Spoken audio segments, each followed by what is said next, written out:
So without more ado, I'm going to ask the first contestant, the first candidate. That's not a game show, is it? I just slipped into another universe, parallel universe. First candidate, GERAINT Jennings. Good evening, bonsoir, and also good evening, hello, in any language you like. Now, many people ask, what is a politician? And there are all sorts of possible answers. I heard one definition: a politician is someone who will promise to build a bridge even where there's no river. So we have cases of people promising things which aren't actually deliverable, which aren't necessarily their job.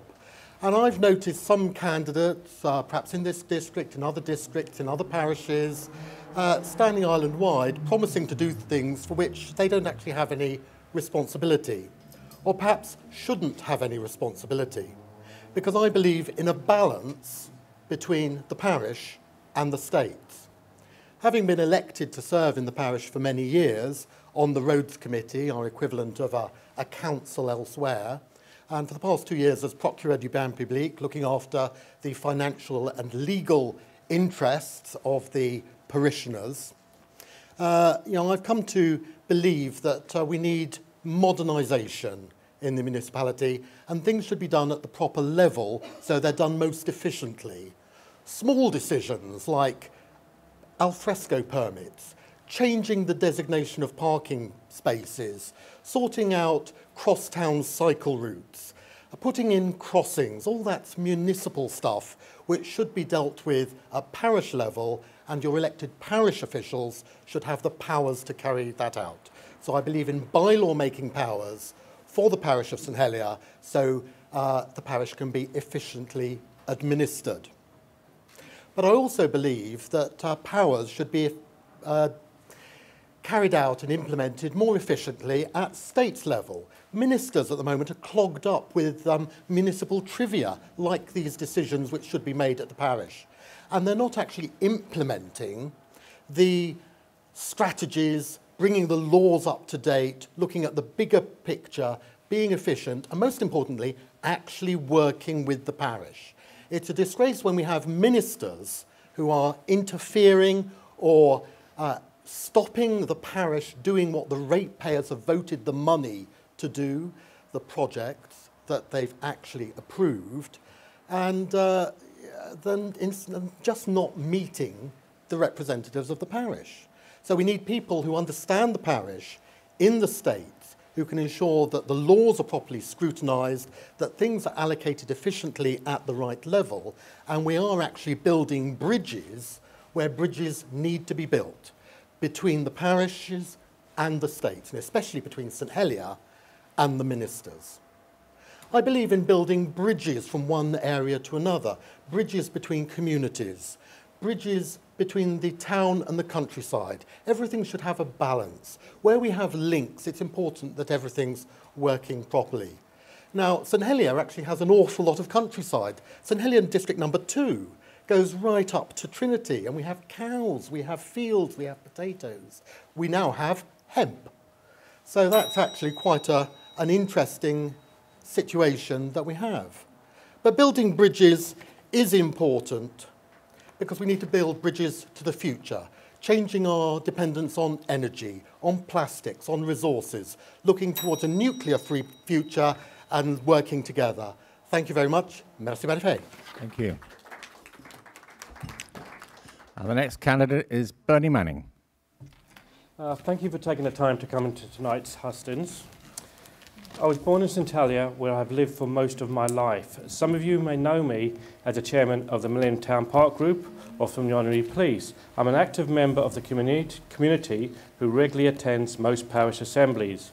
I'm an independent candidate who shares your key issues such as GST, sustainable population, hopper bus, living wage, fair tax system, residence parking and affordable housing. I have stood for deputy in St Helier in the past and no newcomer to politics.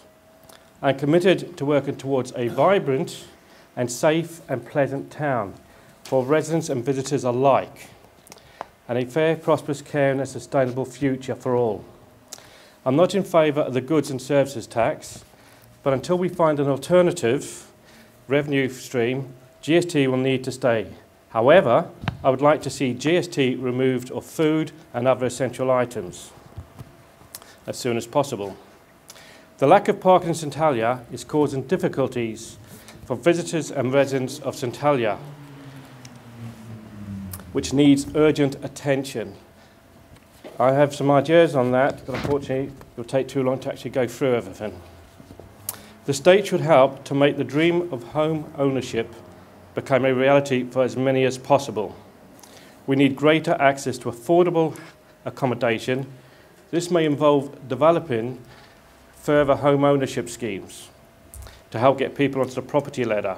This problem is not just for the young, but it's also for senior citizens who I've heard would like to downsize. I believe we should introduce work permits to help maintain a sustainable population. Past and present failures to meet policy guidelines have been the result of insufficient controls. However, population control should not be exercised in a way that jeopardizes the health of our economy, of which Ireland's social policies depend. My politics are not about left versus right. I believe politicians need to work together for the benefit of St Helier and the island, no matter what their political persuasion. I believe that the current states members are not accountable to the people of Jersey and are wasteful with our money. Already 25 million has been spent on the new hospital and they have yet to decide where to build it. 15 million on a largely ignored care inquiry, 42 million to move the airport, and £220,000 to replace the light fittings in a tunnel. 225,000, that's a ridiculous amount. And the list goes on. If I'm elected, parishioners of St Helier will have someone who has the experience and knowledge to deal with the complex issues the state's members are expected to have and deal with. My current involvement with the parish of St Helier include member of St Helier Roads Committee since 2014, member of St Helier Accounts Committee since 1997, founder and chairman of the Millennium Town Park Group, vice chairman of the St Helier and Fanshawe Twinning Committee, and a member of St Helier Youth and Community. I'm also actively involved in other parts of the community, including chairman of the Variety Sailing Trust, founder of the Jersey Soul Club. Over the years, I've also been an honorary police officer.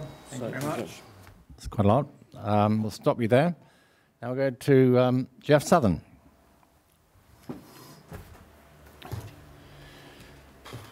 Thank you, Simon, and thank you for attending this hustings. Ladies and gentlemen and voters of St Helier No. 2 District.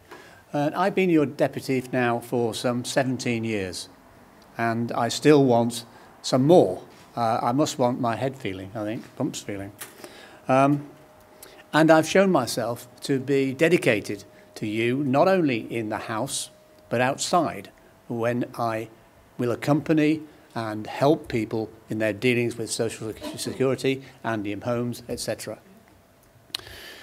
And I've been shown to be the most active member in the States, with some 330 questions, not questions for questions' sake, but questions to get answers so that we are better informed to use what those answers say in order to change things for the better. And 36 propositions. Increasingly nowadays, our propositions, Reform Jersey's propositions, my propositions, get through the states. We managed to persuade states members to adopt those policies on many occasions. And that's an important thing. And we're only 3. Imagine if we were 6, 9, 12 in the States. Then we can really operate and do things and make the change that make your lives better. I still have the enthusiasm, I still have the commitment, I still have the energy to drive things forward. Now, you are faced with a choice today, or a week today, on Wednesday, a choice between the old and the new. And the old is the individuals, standing here, each of them, perfectly good candidates, but individuals. And one has to ask, what can they do? What alignments will they seek in order to get the required number of votes to see anything through? Will they be able to do that? Will they have the energy and the drive to do that by themselves? Because we're talking about one person persuading 25 other people to join in the same cause. And that's a difficult task, I know, because when I started, I found it extremely difficult. It's getting easier now, but it took 17 years. The new way, of course, is a party. A collection of people who've thought about policies and researched them, who have 33 pages of policies in their manifesto. Don't believe that can be beaten by any individual here. On which to work. Carefully costed and concise and carefully constructed. Thought through, checked with the various departments to see what the costing is. What benefits will arise from it, from this policy? Can it be done? Now, we have our 10 manifesto pledges, which we believe can be done, and I commit myself to working on those from day one when we get back into the States. What are the issues? The issues are similar across the board. We'll hear the same sort of words. The issue I want to just mention at this stage is poverty. We have some of the poorest paid, poorest income Vantains in the island in St Helier No.2. We must address that. Low wages and high rents are at the source of it. We have solutions in our 10 pledges to deal with that, and we will deal with it. And I think that's the most important thing we can do. Thank you.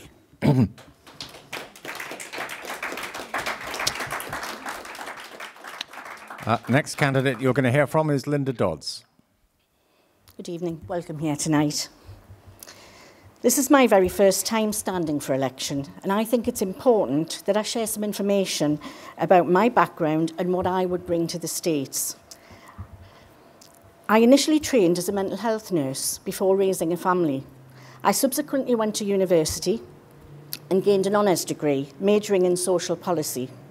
I then went on to qualify as a social worker. For 25 years, I've worked alongside families for the NSPCC, Bernardo's and social services, seeking solutions, inspiring possibilities, developing policies and new services. 3 generations of my family now live, work and study in St Helier. I adore this island and I feel privileged that I've been able to live and work here. This is possibly the most important election in Jersey for a very long time. We are facing some major challenges ahead, and we will be losing over 200 years of experience from the States Assembly.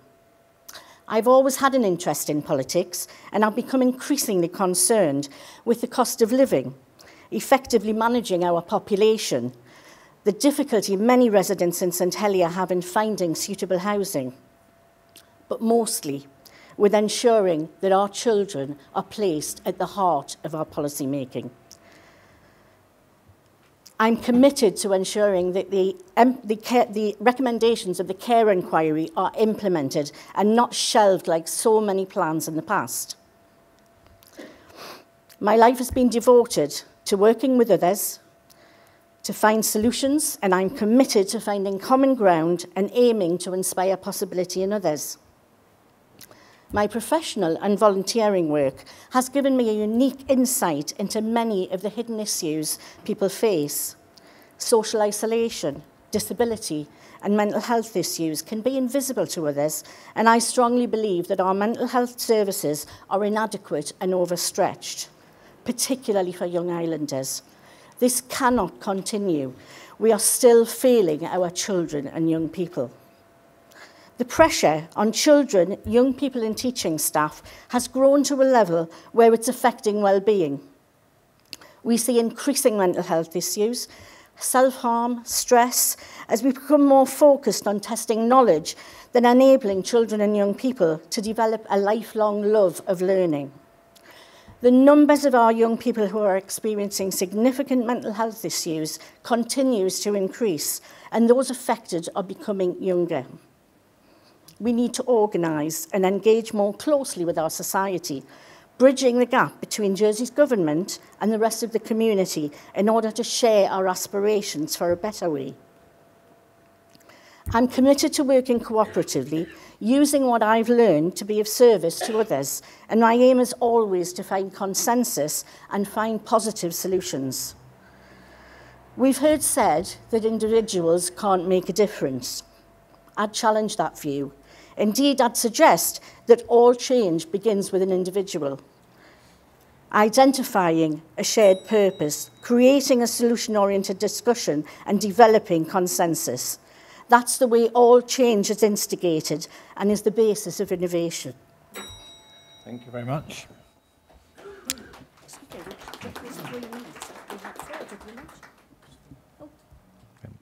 Barry Shelton. Good evening, everybody. At last week's hustings in the town hall, I said that Jersey was still a pretty good place to live. It has virtually no serious crime, a good welfare system, and a fine education system. Of course, there are always some who fall through the welfare net and should be helped, and some, mainly teachers, who complain about the education system. But by and large, we get things right in the end. Incidentally, at last week's hustings, Reform criticised our education system for not paying teachers enough and for thus not attracting new teachers into the profession. Well, I contacted Rod Bryans for his response. Rod was the minister in charge of education and previously a deputy in this district.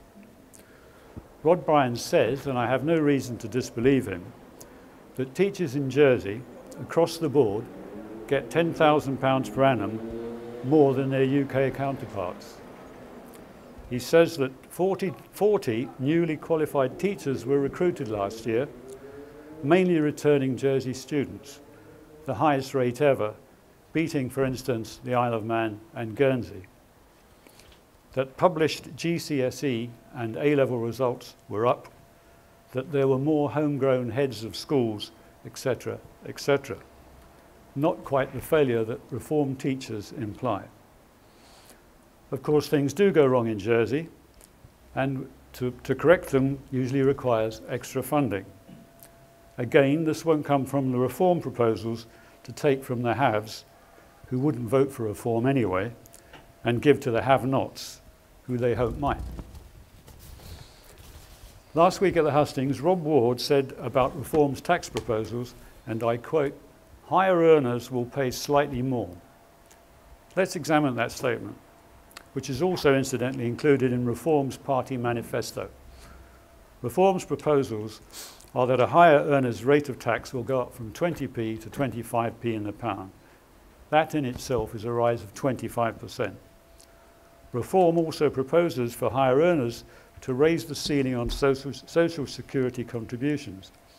That ceiling is presently around £175,000 per annum already, meaning that high earners already pay over £10,000 in contributions personally, and their employers around £11,000. Raising the ceiling will deduct a further 6% tax, because Social Security is a tax, off their gross earnings. In total, their extra tax bill will rise with Social Security to around 30p in the pound. Previously, they were paying around 20p, hardly a slight rise. The slight rise is actually nearer 50%. Rob Ward and his Reform colleagues are misguided if they believe that high earners will simply accept this. They will either find ways of avoiding, mitigating those extra taxes, or vote with their feet and leave Jersey. My solution to satisfy the ever-increasing demands of education and welfare is not to tax more. This usually leads to a lower, not a higher tax take, as most Labour governments in this and the last century have discovered. But to manage much better the huge amounts of taxes the Jersey government already receives. This is a better and less contentious way of achieving what we all want, improvements in housing, education and welfare. I believe that as an experienced accountant, I am best placed to do this for you. Thank you very much. Thank you.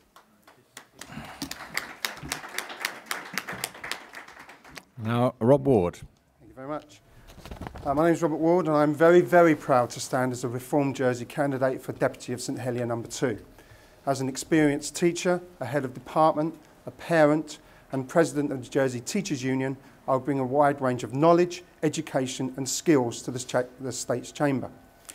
Jersey needs new political voices who have the interests of the majority of islanders at the heart of their policies. Reform Jersey candidates have exactly this. We are backed by the most comprehensive manifesto ever brought to an election campaign. It's not just a set of empty promises that are so common across independent candidates, but a genuine blueprint for change. Our pledges will address the desperate need for changes to our taxation system to bring fairness and more effective use of our tax income. We will tackle the plague of unaffordable housing that is a limiting factor for so many as they look to improve their living standards. We start by freezing Andium home rents, which are a driving force behind the rises to private sector rents. We will implement a genuine living wage to give dignity in work and genuine value to working people. This in turn will stop the undercutting of our local workforce. We will fund higher education and vocational training so that young people can fulfil their ambition and provide the much needed skills for the future well-being of us all. We make the commitment to 26 weeks statutory parental leave to give families the best possible start in life. There's some of the 10 pledges in the manifesto. They're costed, achievable and will improve people's lives. We'll make these changes from the foundations of a strong and growing economy. We need to ensure that the finance industry is supported and protected by remaining at the top of the league table for its international obligations and cooperation. We need to ensure that the diverse economy in Jersey is supported. We will cut Class 2 contributions for self-employed people on lower incomes. We can no longer stand by and watch the development of a growing gulf between the have and the have-nots in Jersey. I will not stand by and allow our young people's futures to be gambled with by an education system that is more interested in arbitrary, meaningless targets rather than our children's well-being, healthy development and genuine lifelong learning. We need to define what it is to be a wealthy island. So let's define our wealth as the quality of life for our elderly community and the level of respect and dignity they have as they age, as the quality of housing we define as the baseline for our community, as the genuine opportunities we create for all islanders to contribute to our wider society, and as the level of engagement we have in our political and electoral system. We will bring about electoral reform. It is time for change. It's time for the accountability of party politics and for the coherent and considered costed blueprint that our manifesto offers. The strength of party politics will stop the failings of the limited impact of so-called independents. Reform Jersey offer a genuine and credible alternative to the confusion of hidden backroom alliances and unquestionable loyalty to the Council of Ministers. You have the chance to enable this positive change on May the 16th. From young to old, you have the opportunity to vote with a team with all islanders' futures at the very core of our values. I urge you not to miss your opportunity, to ensure that you vote and you encourage everybody to vote around you, and that you vote for the only candidates that will work together to not just hope for a better future, but work every single day to make real and effective change happen in the State's Assembly. So use your vote wisely. Vote for me, Rob Ward, for other Reform candidates here tonight, for Sam Mezek as Senator, and encourage support for all of our Reform candidates. Together we are stronger. Together we can build a brighter future and fairer future for all of us. Thank you very much.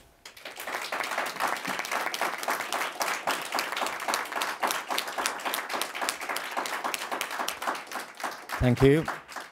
And CARINA ALVES. Good evening, ladies and gentlemen. My name is CARINA ALVES, and I am grateful for the opportunity to stand for Deputy of St Helier District 2 as a Reform Jersey candidate. It is time the State's Assembly was representative of the people in Jersey. For too long, our views have been put across by those who have not experienced the same Jersey that we have. I am Jersey born to Portuguese parents who moved to the island in the late 70s. I have lived here all my life. I attended university in Wales as a mature student where I specialised in mathematics with ICT and secondary school qualified teacher status. I graduated at the age of 25 and have now been teaching mathematics on the island for 7 years. At the age of 19, I moved out of my family home and rented my first property in St Mark's Road. I worked long hours and in various jobs. These jobs included working as a shop assistant at the co-op, an interpreter for a local doctor's surgery, a youth worker and a teaching assistant at La Rockia School working with children with special educational needs. I did this for 3 years in order to pay my bills and secure my goal of going to university and becoming a mathematics teacher. I completed my degree debt-free and secured a teaching job 6 months before graduation. I achieved all of this through dedication, hard work and determination, the same qualities I still hold today and will apply to the post of deputy in order to best serve the constituents of this district. The Jersey I see before me today is a far cry from the Jersey I remember growing up. I often have conversations with my students about what was available to me in St Helier when I was growing up, and I really do sympathise with them because so little is still around. St Helier was much more than the concrete jungle it is becoming. Overdevelopment of St Helier needs to be addressed. There is only so much our infrastructure can take, and many residents are already suffering the consequences. It breaks my heart when I see the government has left buildings which once housed entertainment for our youth and families fall into disrepair and to be transformed into business premises with no replacement. We must have investment in our youth and families as a priority. They are our future. As a dedicated professional, I often feel guilty for not being able to do more for my community, but the current government are failing people like me and others of my generation. I often hear friends of mine say they have lived here all their lives, contributed to the system and want to stay here, but they cannot afford their own homes. And yet some people still ask, what can we do to encourage our university graduates back to the island? When I returned to Jersey after university, my husband and I were left with little choice but to rent a substandard, damp, mouldy bedsit in David Place in order to be able to secure a chance of affording our own home one day in the future. What quality of life is this? With the rise of poverty, unaffordable housing and dwindling quality of healthcare, the island needs individuals who will work together as a team and tirelessly towards rectifying these issues. Without you, the government cannot exist. It is imperative that your views and opinions are heard regularly. If I am elected, I will always make myself available. I know how important it is to be easily accessible and to have information and a good solid team behind you to provide support. No one can claim to be an expert in everything. If you vote for me, you won't just get me. You will get a whole team with a variety of skills from a variety of backgrounds and an abundance of experience. Change is happening, and we must elect a government who can truly relate to the public and is capable of working together for the greater good of our communities. Your vote is your voice, so on May the 16th, vote for the team and vote for me for Deputy of St Helier District 2. Thank you.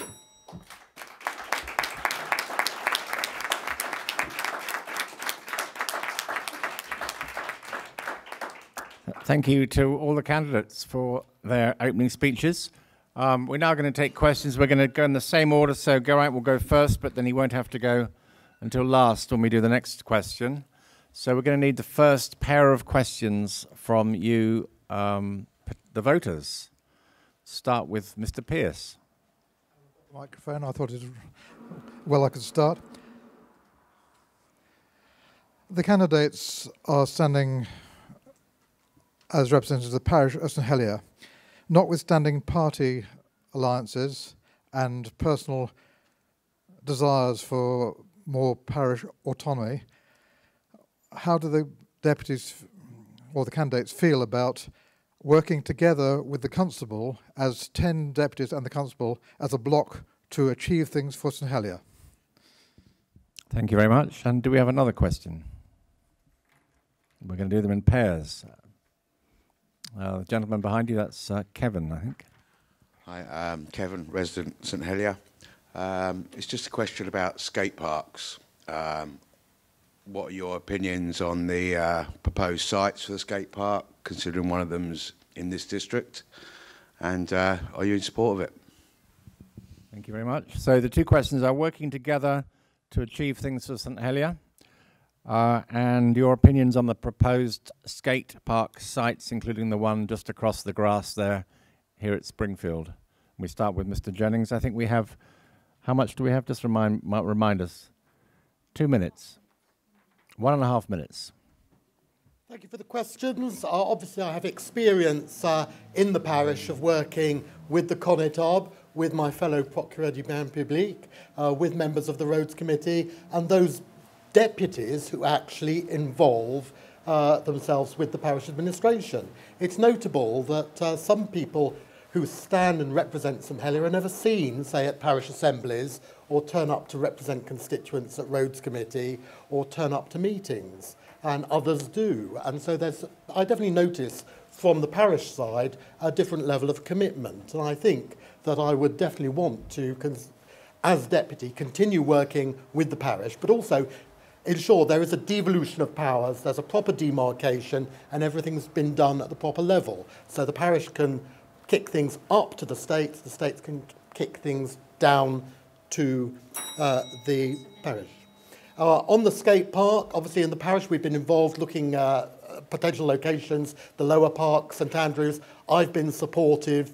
We should never have let the skate park have been removed from the Millennium Town Park proposals. We've now got a team looking at it and a very involved lot of young people, and I think the support is there to actually get something done, but it's taken so long to do it. Bernie. Thank you, Mr. Pierce, for your question. Working with the constable, well, as I'm a member of the Roads Committee and a few other committees on the parish, I already work with the constable, and I'm quite willing to work, if elected, with any of the deputies. As a member of the Roads Committee, the constable has a monthly meeting with the deputies, which regularly gets cancelled due to lack of deputies wanting to take part in them. Which is a pity. When it comes to skateboard parks, I think I'm about the only one on this table that actually went to both meetings to do with a skate park that was held at the town hall. And in the past, I have fought for a separate area in the Millennium Town Park to be a skateboard area. Unfortunately, TTS at the time decided to put the skateboard equipment in the bull cage, which I think is wrong. And I also think that the area across the way there is definitely a wrong place for a skate park. Jeff. Okay. In terms of cooperating with the constable, I don't believe there's any problem with cooperating with the constable. The constable often leads initiatives for St Helier. He's a very active constable. We are standing 9 candidates in St Helier. If we were to achieve all 9 candidates, imagine what a force that would be, because we could, as we do as a party, discuss and refine and define issues and propositions that can be made to work.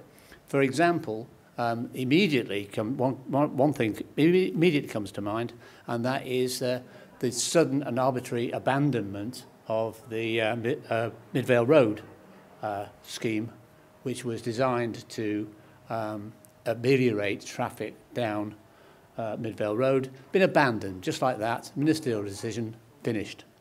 Move the money somewhere else. Now that sort of thing ought to have St Helier deputies united. It's so often disappointing when 1 or 2 of the deputies just abandon their allegiance to St Helier and leave things alone, and leaving 6 or 7 to try and do the work. And in terms of the skate park, I agree. We have some world-class skaters apparently, and we could have a world-class facility. I don't, for the moment, because I haven't looked at it in any particular detail, I don't know what's the best site for it, but I'm sure we can find a site for that. So at this stage, I believe everybody will say, quite rightly, that they're in favour of the skate park. Thank you. Linda. Thank you. In terms of working together with the constable and the other 9 deputies of St Helier, I've spent most of my life working collaboratively and cooperatively with groups of people, and that's something that I think I excel at. I think what would be really important is to involve the community as well and maybe build links with all 10 deputies and the constable with community groups as well, so that we can actually listen to what you want and take that on board and as a team together fight for your corner, really. I think if we had all 10 deputies and the constable working together, that would be a real force to be reckoned with, and I think that's what we have to aim for. In terms of the skate parks, I think we have some extremely talented athletes who, you know, have been really deprived of a good venue to excel and to, you know, further their skating ability. It would be absolutely fantastic to have that in St Helier too. That would be, you know, something to be proud of. And I think we need to listen to the young people really as to what they feel, what they want, and then turn that into what could be one of the best skate parks sort of in the UK and Britain. We have the will here. I think people are really behind this, and hopefully we can actually get there and give the young people what they really, really want. Thank you. Thank you. Barry. Well, you can't keep everybody happy, but I don't think anybody would object to working with the constable if he's got some sensible proposals. But he can't just have carte blanche to do what he likes and be backed by the other 9 deputies. As far as the skate park is concerned, yes, I think it's a good idea. It gives youngsters something to do, but I don't have any views about where it should go, and I believe that there is somebody actually in the island at the moment helping to decide where it should go. So I'd bow to their greater experience on that. In terms of working together, one of the reasons I'm standing with Reform is because you cannot work alone. You have to work with other politicians. You have to work with other people who represent across St Helier. We would propose a town council for St Helier that gives it many more powers, so it actually has decision-making powers over things like the skate park. In working with the constable, of course, we would consider, however, what we're going to do first. We would have a thought-through, coherent approach to policy, which has been collectively thought through, which is the key that really is needed here in Jersey. In terms of the skate park, I work with young people. Anything that gets them away, gets them out, gets them exercising, gets them doing something new, builds a community amongst young people, gives them an identity, gives them, which is healthy, is something that must be supported. One thing I will say about the skate park quickly before my time runs out is wherever it's built, it must be built, have a quality build. We were talking to some of the skaters down at the boat show, and if you build a wooden skate park, it very, very quickly runs out, gets in disrepair. The concrete ones work much more. They can be personalised with young people's graffiti tags or whatever you want to call them, and so that they have an identity. We don't need to be fearful of young people doing something different. We need to support it, because it's the future of exercise. It's going to change. It's not all going to be organised sport. Things like skate park is very important. That's all. Thank you. Thank you. Working together with the constable, yes, of course. I think not just with the constable, but with the deputies from all of the districts within St Helier, it's really important to try and conserve our capital well.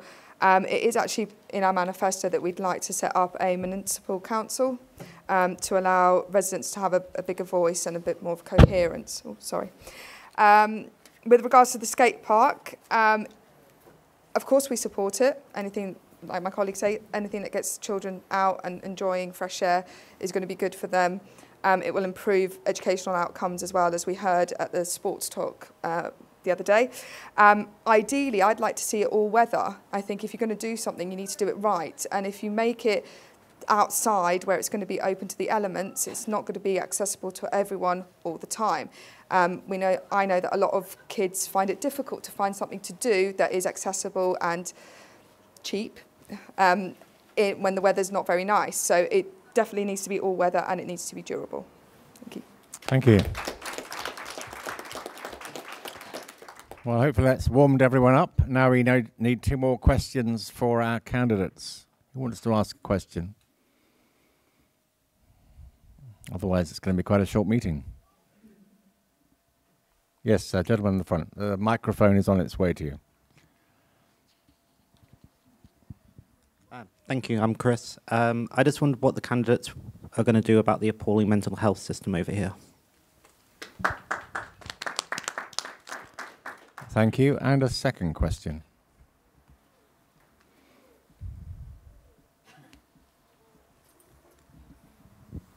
The elephant in the room, rents, housing, in St Helier, too much, yes? Not enough, no? Thank you. So 2 questions. One is what the candidates will do about mental health in Jersey, and the second one, what are their ideas about rents and the price of housing? And we start with Bernie.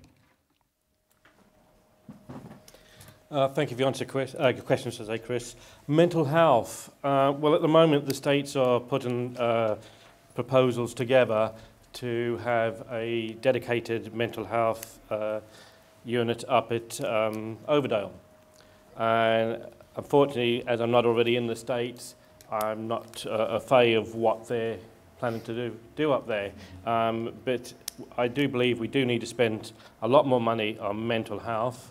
And at the moment, there seems to be loads of different sections, and they all need to come under one heading and work together, not as separate silos like they've been doing in the past. Rent and housing. Well, at the moment, rents are going to be an awkward one to achieve, but the only way we're going to bring the rents down properly is to actually build more accommodation, whether it's flats, houses, or whatever. That's the only way that we really bring the rents down. But we should actually try and charge an extra stamp duty on people that are buying second, third, fourth premises to be rented out. This is actually keeping the rents up. When you get down the waterfront, 80%, I believe, of the waterfront is actually rented out. And so I think if we increase the stamp duty on that, that would be one way. Andium homes, I think, aren't too bad, but they're 90% of the rate at the moment. Thank you very much. Jeff. I don't believe I just heard that. Andium homes are not too bad with their 90% of private sector rents. That's what you think, Bernie. Okay, fine. I disagree. Starting with mental health, the fact is that we have a mental health crisis, along with the UK, where there are not enough resources going into mental health. It's been ignored for far too long. Nor have we got it right yet. We have made an effort, and we have had some talking therapies introduced into the island, and there is a more rapid analysis of people's problems, but there's still a 20-month, is it 20-month? No, 20-week wait for treatment. And that 20 weeks is an eternity for people suffering from mental illness. The fact is that we have assumed all along for the last 10, 20 years that Jersey is a good place to work and we can attract workers just like that. It's also a very expensive place to live. And if we don't pay the right rate, we're not going to get the right high caliber staff in order to treat our young and our mental health problems. Early intervention here is key. And yet, here we have early intervention, but £45 to see a GP. We propose bringing that down through £30, £20, we hope £10 in 3 years' time. And that gives more accessible healthcare. Rents and housing, we will impose a freeze on Andium rents because they are far too high. There's not affordable housing. It's unaffordable housing is what we have created. And we will introduce an empty property tax to get some more property in the short term back on the market to help alleviate the problem of high rents in our society. Thank you. Thank you. In terms of a mental health strategy, we've been failing people in this island for far too long. There are massive gaps in service, particularly for children and young people, and adults are waiting far too long for crisis work to be done. I've worked with families where the parent and main carer has struggled to parent their children well simply because they cannot get the relevant treatment for their mental health issues. This then often causes other problems within the family of stress, and the young people then become involved in the mental health arena, but still unable to get the treatment they need. The facility that is proposed up at Overdale looks fantastic, but we really don't want the adults and children together up there. Sorry, could you not interrupt? Could you not interrupt, please? We interfere with the clock.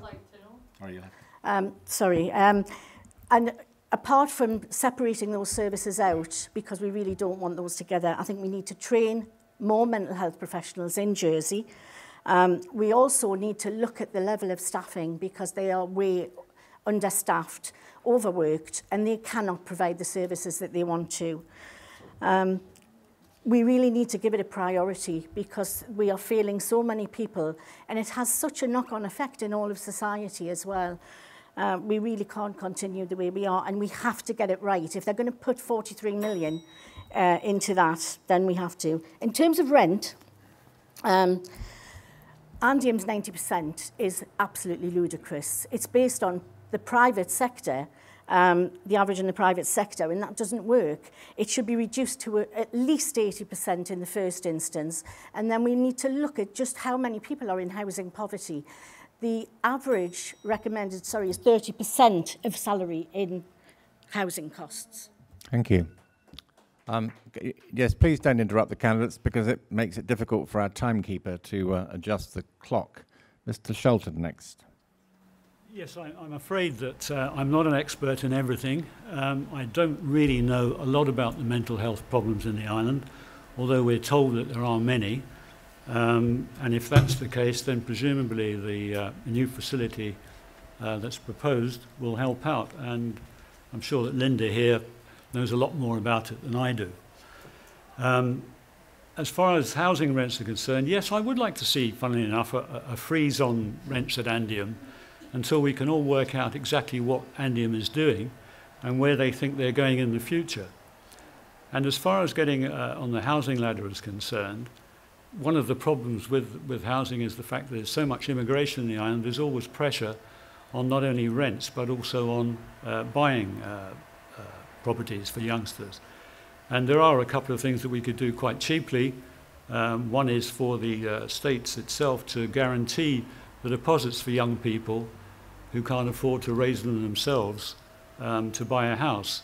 And it's that if they guaranteed that with the bank, then the bank would be almost forced to lend, which would give youngsters a chance.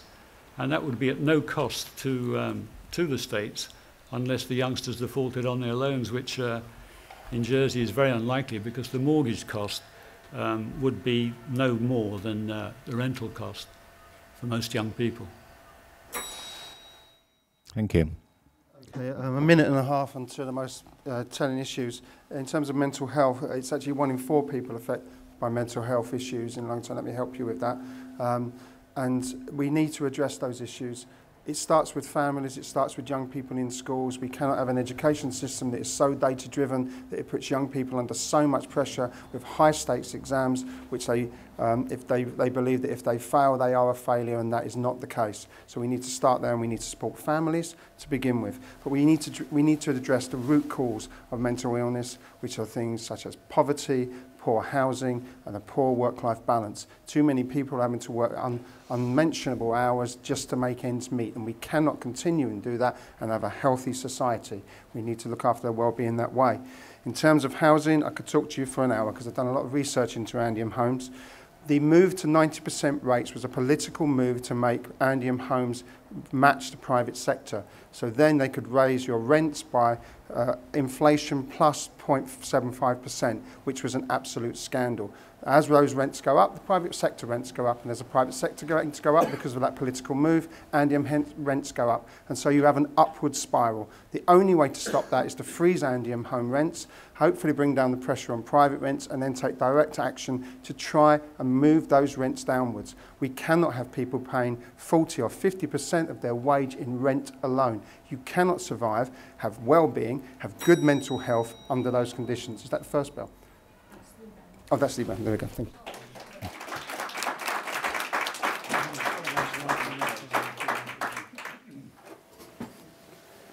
Okay, with regards to mental health, I actually had an experience on Friday I was with Sam Mezek, and we had a phone call from a constituent who was at crisis point, and this was a Friday night. Sam tried tirelessly to get in contact with somebody, a 24-hour line, and he couldn't. There was no one. So he ended up actually phoning 999 and having to get an ambulance out to this individual.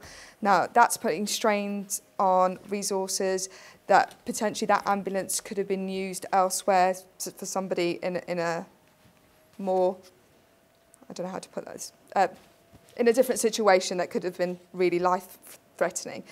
So something needs to be put in place for mental health where it is accessible 24 hours a day if needs be.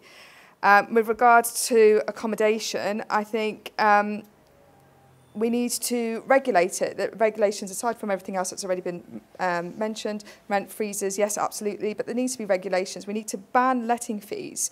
This has already been done in the UK. It's unacceptable. We need to reinstate the rent tribunal as well, not just for social housing, but also for the private sector. And this word of affordability, the definition of affordability, well, what is it?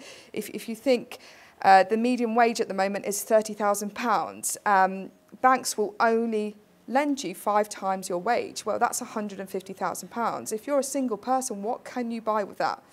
Very little, if anything. So something definitely needs to be done towards regulation and obviously maintaining that as well, policing that. Thank you. Thank you.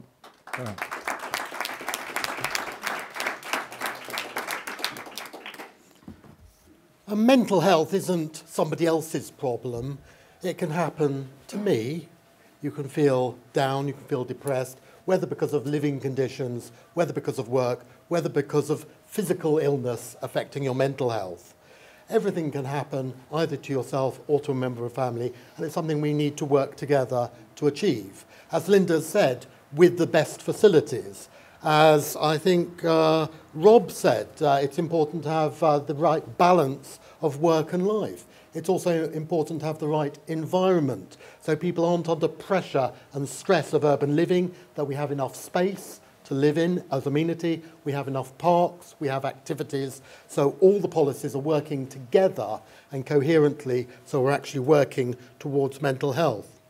When it comes to housing, of course, something which can influence and affect people's mental health, that's stress, that's pressure on a market. And we've got to admit that we need a market that works. Regulation mustn't be done for regulation's sake. It's got to be targeted regulation so the market works, so there's sufficient supply and sufficient demand. Because if we've got too much demand through uncontrolled population growth, we'll never catch up with providing enough affordable housing, and there'll be too much competition for what is available. But we need to ensure that the standards are there, but encouraging people to let, and that may involve buy to let as part of the investment strategy. Thank you very much. So we've got through 4 questions. Maybe some people have had a chance now to think of some. Do you have your hand up, sir? Great, thank you. Simon, assisted dying, it's inevitable. Would you be willing to vote in favour of this now, or will more people have to suffer unnecessarily? And also, are you supportive or against the use and availability of medically authorised cannabis products? Thanks. Thank you very much. And a second question for the candidates. Yes, sir. Daphne. You mentioned earlier on, CARINA, about sports facilities, and I think a gentleman asked about the skate park. I'd like to ask the candidates what their take is on the arts and investment within that in the island of Jersey, in particular in this area of St Helier. Thank you very much. So we have a question on whether the candidates would support an assisted dying bill, such as the one that's going to Guernsey's states of deliberation, I think, quite soon, and also medicinal cannabis, and what the candidates think about investment in the arts, particularly in this area. And we're going to start with Jeff. Okay, my answers on these 2 questions might be quite short, because it seems to me they are fairly straightforward. in many ways. Assisted dying, I personally am in support of that. It's the sort of thing that I would wish for myself, where I'm placed in a position to need it. And as a party, this would be a matter of conscience. Obviously, that across the group, there may be differences of opinion. There may be those who would say no, but perhaps more would say yes. Medicinal use of cannabis, again, the party has already supported the medicinal use of cannabis products, and I believe we're underway, which it's on its way. I hope that within the next 6-9 months, it's been delayed and delayed and delayed, we will see the use of medicinal use of cannabis products in the island. Daphne asked about arts, and my immediate thought was access to the arts. And we used to have schemes whereby plays, for example, would be put on if they were on the syllabus in the exams, and arrangement would make sure that those plays were produced, so people got a live view at school of those things happening. That budget has been severely cut. So my answer is one about education. So increase the education budget to enable better access to the arts. So the kids can afford to go to the theatre, which can be very expensive. Linda.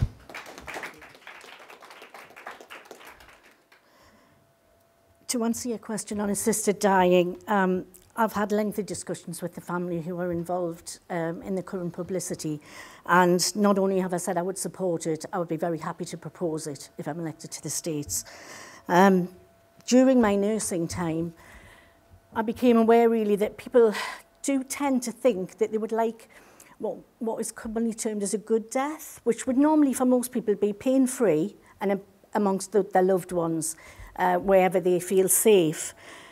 That's not always possible for everyone. And for those who don't wish to continue with the pain and suffering they're in, and sometimes that cannot be alleviated, I think we need to let them make the decision, and it's not right for anyone else to make that decision for them. In terms of the arts, we have one of the most brilliant facilities of the arts in St Helier too, the Arts Centre, and we have some fantastic opportunities for people to get involved in that. I'm very disappointed that the funding has been cut. I think it's something which young people and people of every age can find expression in, and it can be a way of relieving some of the stresses of daily life. And we've seen some fantastic people from this island, really, really talented, such as Johnny Labby, and we need to invest in people to give them the opportunities to be the best person they can be. Thank you. Barry. Yeah, thank you. Yeah, assisted dying is a very difficult problem. I don't have any objection to it on religious grounds, but I think there need to be a lot of safeguards built into any law that you brought forward to allow that. So you really need a really expert medical panel to make the decision. It shouldn't be up to any sort of ad hoc bunch of people to do it. And as far as cannabis products, medicinal cannabis products are concerned, yes, I can't see any objection to that at all. As far as investment in the arts are concerned, there probably could be a little bit more, but I'm not an expert again on this. But I don't believe that some of the more grandiose schemes that are put forward are feasible in Jersey. For instance, Philip Balash's proposal for a national gallery. I mean, we don't really need to go to those lengths. But certainly we should encourage people to get involved in the arts. Thank you. Rob. Okay, first of all, I'll take the medical cannabis. Yes, simple answer, yes, it should be used. I'm going to leave assisted dying to the end because I think it's a very complex thing and needs more time. In terms of the arts, the reason the arts investment is dropping is, as Jeff said, that there have been cuts. Also, we need to look at the curriculum. As we narrow the curriculum to deal with very, very focused database targets, the first thing to go are the arts. The first thing to go are the arts, and then young people in schools who have their enjoyment of the arts are taken away from them, suffer more, and we have all the other issues that we have. My son's a chemist, but he's also a very good musician, and the two go hand in hand because that gives him a creativity streak, which is absolutely stunning to watch, and it's some of the nicest things we've ever seen when we've gone to watch him play. Assisted dying is a very complex thing. I generally do, yes, I do support it. What I would say is that what people need is dignity in living. And assisted dying is about dignity in dying. And the two things go hand in hand. If we create a society where people have dignity in their living, particularly if they're ill and towards the end of their life, then we can assist them to have dignity in dying, and that control is very important. I certainly would want it. It's a very complex issue. Personally, my father, when he towards the end of his life, it was a very, very difficult time. I don't know whether that would have been suitable for him because it's a very personal thing. But yes, I would support that generally, yes I would. CARINA. With regard to assisted dying, yes, I would support that. I think it's really important that safeguards are in place, though, so that it's you know, things are done properly. With regards to medicinal cannabis, yes, I have got friends who use CBD oil for fibromyalgia and similar illnesses like that. Maybe we could actually harness this and use this to support our economy. I think the hemp farm can produce CBD oil and things like that, so that might be an area of our economy to look into. With regards to the arts and investment, I benefited from the Jersey Instrumental Service back then, which was a free service to learn a musical instrument. And I think it's a real shame that that funding's been pulled, because I know that personally, I probably wouldn't have learned a musical instrument had I had to fund that, or my parents, because they just weren't in a position to do that. So I think it's really important that we do support our arts and music and creativity and encourage events like that to happen as well in St Helier. Thank you.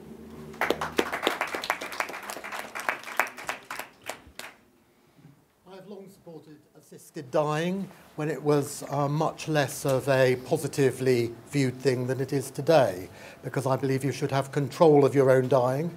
I believe you should have, as far as possible, control of your own living, control over your environment, control what you do, and because the end of life is part of life, you should also have control over that, whether it's remediation, palliative care, or whatever for as long as needed, or whether a peaceful end to your life.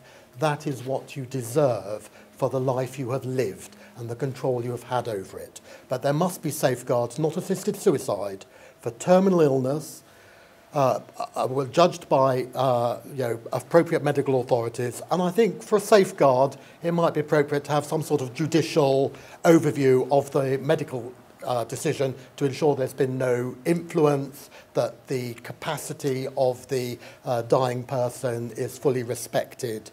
And but provided the safeguards were there, I think absolutely. I want control of my own dying. I want it for everyone else. On medicinal cannabis, I think it's immoral to deny people potential treatment simply because of some side issue. If you can treat people with something which is safe, which will work, which will improve their life, then it's immoral to deny it. My position has actually changed on recreational cannabis, because I'd look at that now given the experience of other countries. I work in the cultural sector, and I've experienced the chaos since Senator Gorst's decision to split arts and culture from education. It's been a disaster. I know. I want something done about it. Thank you. Assisted dying, that's actually a subject which I blogged about a short while ago.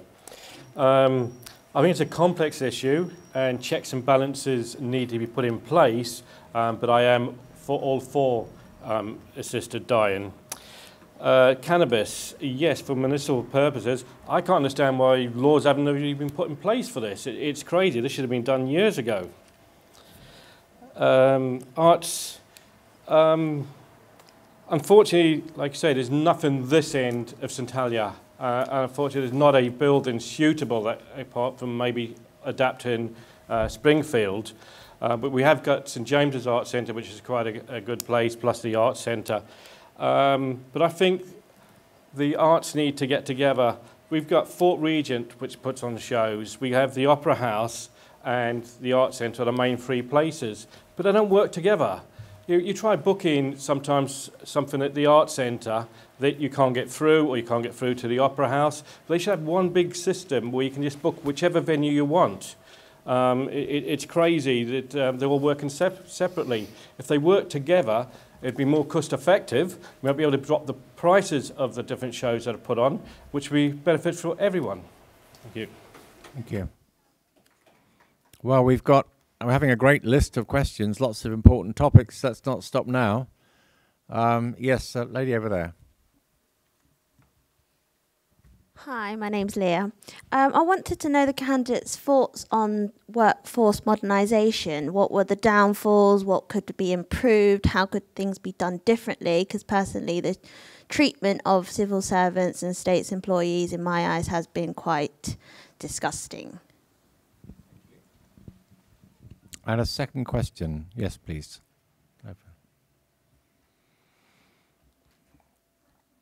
Good evening. My name is Graham. This is mainly for reform and possibly Rob in particular, as you're an ex-school teacher, I believe, or still a school teacher. But I'll take answers from everyone. Your manifesto number 2 mentions introducing grants over the cost of university. I believe that's been put in place. However, university seems to cover that, but if you are, getting back to the dramas, music, conservatoire or drama, it doesn't cover it. Why is this? Would you know? And also, the second point on that one, we shall secure provision of high quality apprenticeships. How are you going to do that? The states have been failing apprentices for the last 20 years. I've been in construction for 30 here. How are you going to go about that? Thank you. So 2 for the price of 1 there. Just to remind the candidates, we've got workforce modernisation, your views on how that's treated the workforce so far, and perhaps the future. And the second question, grants for non-academic courses like arts courses, do you support those? And what about apprenticeships? And we start with Linda.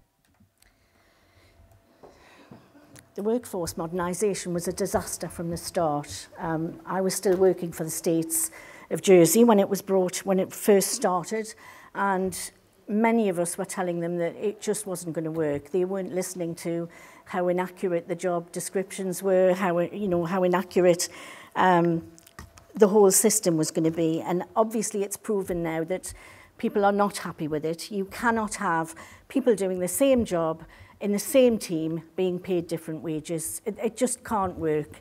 It's caused resentment, it's caused anger, and I think people are really frightened to speak out because there is a real culture of bullying and harassment within States of Jersey departments.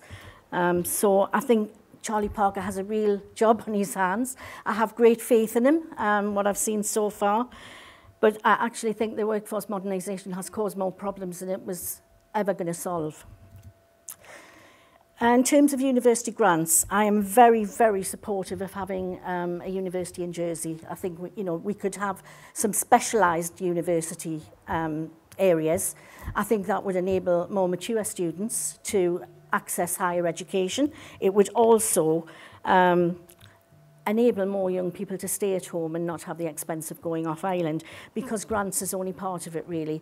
The expense of having to be off island and live is not reachable for many families still. Apprenticeships, I think if we did have a university, it would need to be extended to provide a lot of apprenticeship work as well, and a digital academy. And I think overall, we could have a really fantastic campus that we could provide a real variety of skills. Barry.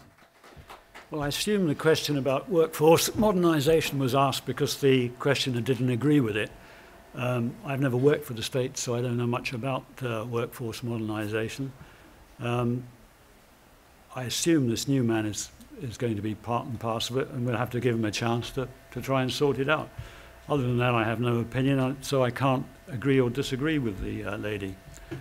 As far as the university places are concerned, yes, of course, a proper arts degree should be funded as well, along with the others. I can't see any reason why not. I think the doubt in some people's minds is that there are some really weird degree courses, you know, such as, I don't know, how do you grow plastic turf for a sports stadium or something like that.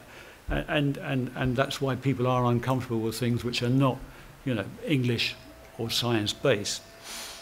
As far as apprenticeships are concerned, again, I know nothing about it, so I can't help you. I'll have to leave that to Rob from Reform.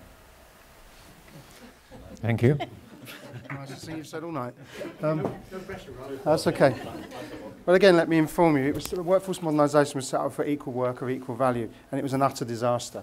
It was a disaster because I was on the Joint Council, when we, Union Council, when we talked to them 2.5 years ago.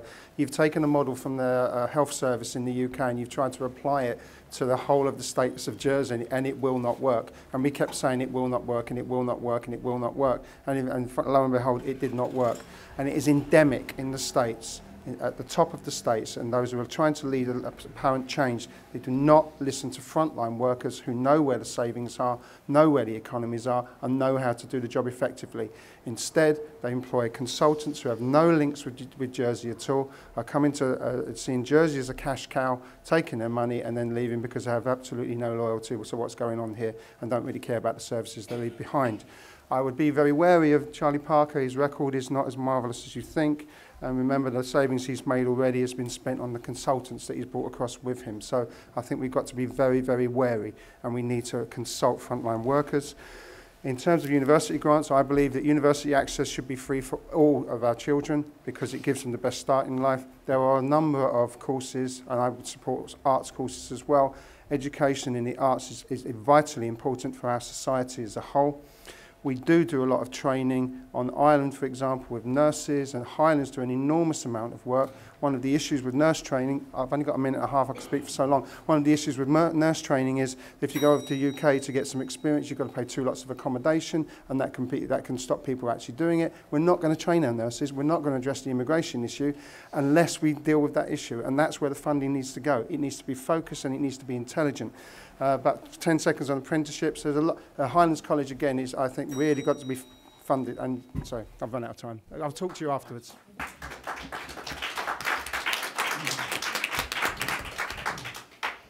I'm not quite sure how to follow on from that. I'll be honest.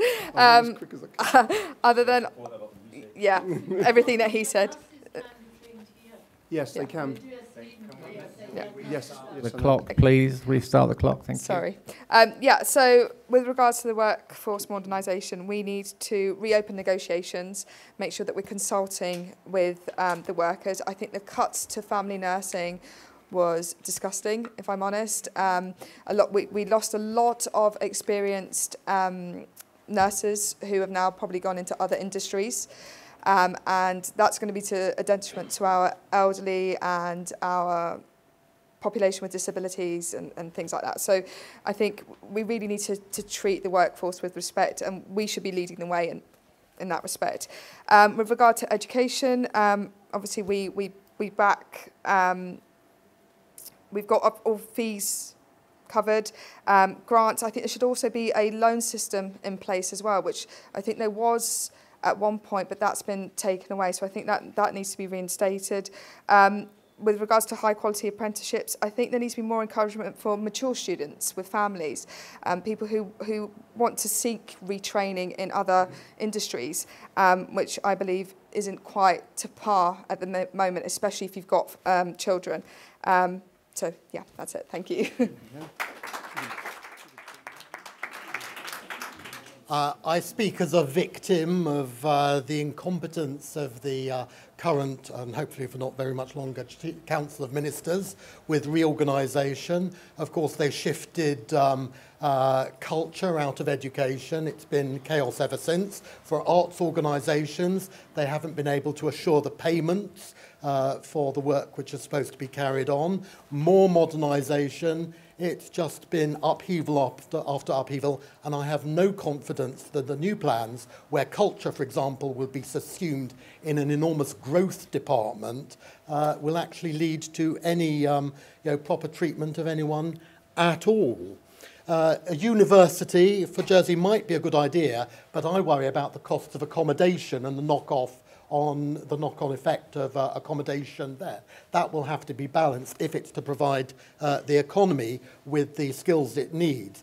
But we do have to invest in training through university grants, but also with apprenticeships. And I'm very proud to have been able to propose using the payment in lieu of rates last year by the state to the parish of St Helier, partly to fund apprenticeships for the parish of St Helier, where the parish of St Helier, under the current administration, has been setting an example on apprenticeships the state should be following. But we need training for a digital future, lifelong learning. I don't think apprenticeships or other forms should ever be seen as lesser than a university thing. It's always the balance of what you can achieve to achieve that quality of life.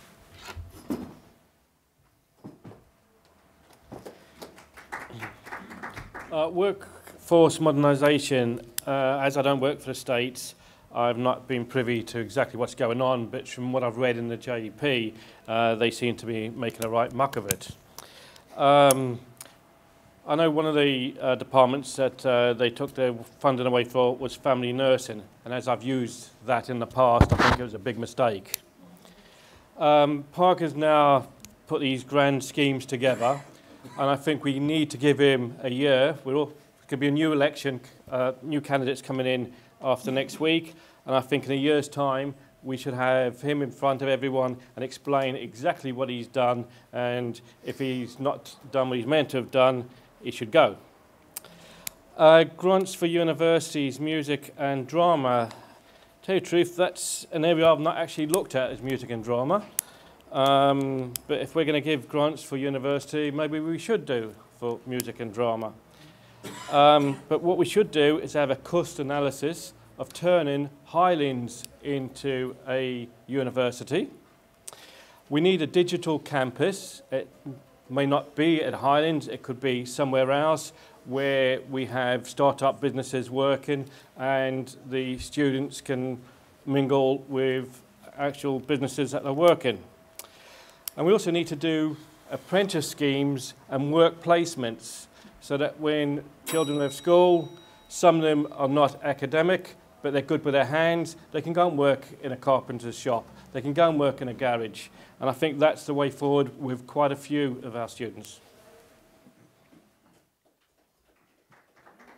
I'm reminded that Highlands actually does have university courses. It's attached to the University of Plymouth for a range of courses, but leave that as it is. Workforce modernisation saw the workforce in the public sector lose in real terms 7.5% over the period 2009 to 2016. And then they were brought into this workforce modernisation scheme, at which, in real terms, produced another 8.5% loss in their real terms earnings over a 4-year period. So they had been asked for a major shake-up of the entire system and offered less money, basically. That's what happened. Normally, it's the other way around. If you want to shake up the system, then you offer some more money in order to get cooperation. Absolute disaster and a mistake from beginning to end. I'm not sure that Charlie Parker's going to do anything to improve it. My experience of advisors and consultants is that they consult, they get rid of some jobs, and those jobs 6 months later are consultants of themselves doing the job that they did originally at less money. Apprenticeships, how we're asked, how do we get more apprenticeships and decent apprenticeships? The how is quite difficult because training has become a burden to business nowadays. They don't want to train. They much rather offer an extra 500 quid, an extra £1,000 a year to attract somebody else or take somebody off the boat. quite literally. And how do we do that? Because we must be attached to the license that they've got in order to employ. Now, we've done this in the past. We've tried to do it in the past and completely failed. It says, you can have a license for this post, but you must train up his successor or her successor. Now, that has not worked because the political will has not been there. Political will be there. Thank you very much. Right, that's the end. Can we please, if you don't mind?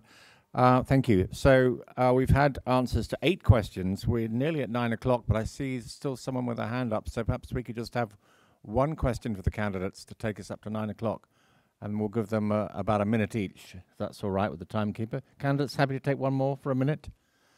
Mr. Pearce is making his way to you with the microphone. Thank you. My name's Carl. I live around the corner.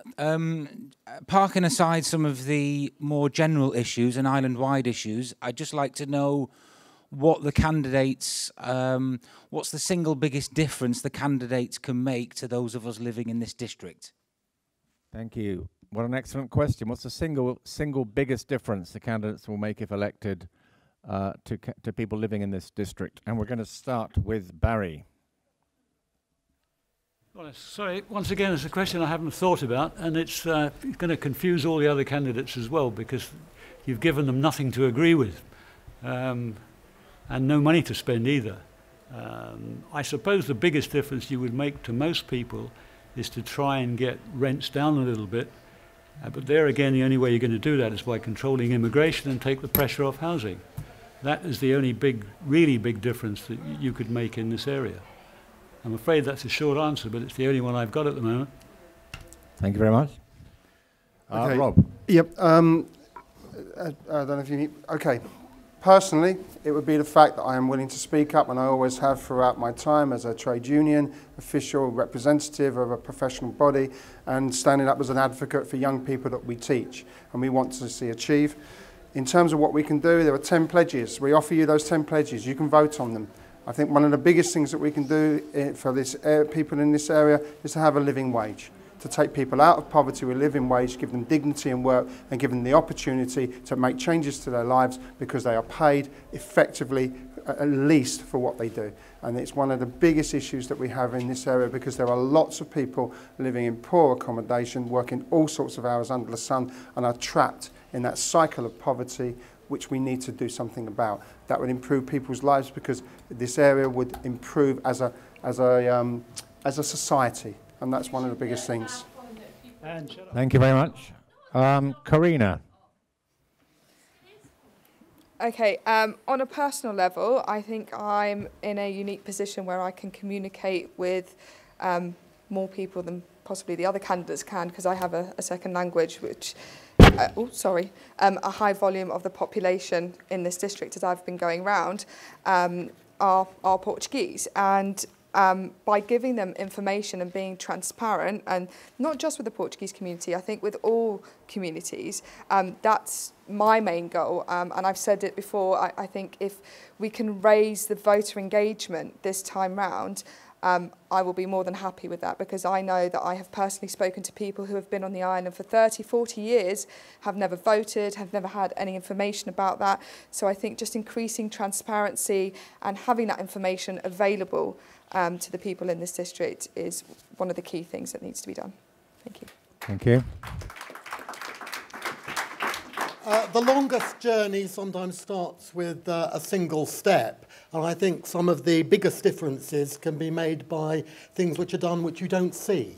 Simply stopping waste, asking the difficult questions. I always pride myself on asking the most idiotic questions, the ones which should have been asked, just to find out exactly what's going on, sort of identifying the problems at the beginning. And some of the things I'm proudest of in the parish are things people wouldn't notice, little problems solved, little things done, little things that just make people's lives better, but invisibly. But I'm not afraid to stamp my feet, bang the table, and make a noise when a noise needs to be made. I believe in practicality, in making changes, so people have practical policies for quality of life.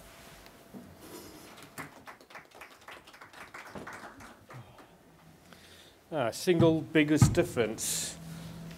Well, one of the problems we have in this end of town is parking. And as a member of the Roads Committee, every time developments come up, they seem to want to put 0.7 of a parking space per unit. We've been fighting for quite a long time to make that at least 1 unit and preferably have some extra parking spaces for visitors.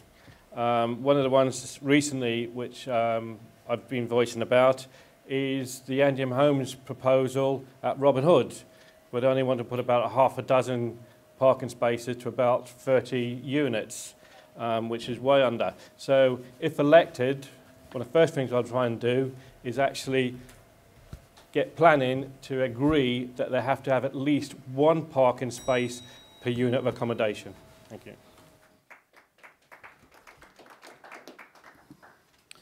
The single most important thing I would want to have done in the next 4 years is to bring rents down. 1 in 3 children, 1 in 3 pensioners, and an amazing over half of single parents were living in relative low income in the last income distribution survey after housing costs. The biggest issue was housing costs. We have rental stress like you wouldn't believe in this island, where people are paying 40 and 50% of their income straight out in rent. That is not sustainable. We must tackle that issue. If we don't, then I think our society will be in deep, deep trouble.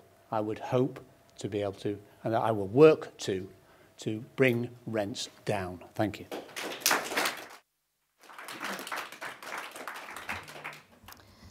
What I would personally bring is a very strong independent voice and a vast network of contacts within agencies within the island after 14 years of working with children and families and every other agency involved. What I would propose is a community hub in the new extension to Millennium Park that would bring together opportunities for people to have space that, you know, isn't dependent on the weather, to have other services coming to them. So if you maybe one morning a week you would have social security staff there to give advice and support, to have, you know, baby clinics there, various services, small organisations using it, but it would be a community resource that could be used by everyone in the community. And it's the kind of thing we don't really see much in Jersey. The bridge has really done massive differences for that area, but within St Helier too, we need that. Thank you very much. Well, thank you for your questions, because we've covered an enormous range. Thank you to the candidates who've kept more or less within the time and have enabled us to finish bang on time. Thank you to our timekeeper for coping and keeping that bell coming to time. When I did it the other night, I got it wrong. I forgot the bell. I was so interested in one of the candidates. I don't know about you, but I have certainly changed my mind about how I'm going to vote at the end of this evening's thing. I had a few ideas when I arrived, and I think I've changed my mind about how I'm going to vote, at least in a couple of cases. So I hope you have found it useful, and would encourage you to get you and your friends to come to this very place in just under 6 days' time, to cast your vote for up to 3 candidates for St Helier No. 2. Thank you very much. Thank you to the media and Vote JE also for covering this evening.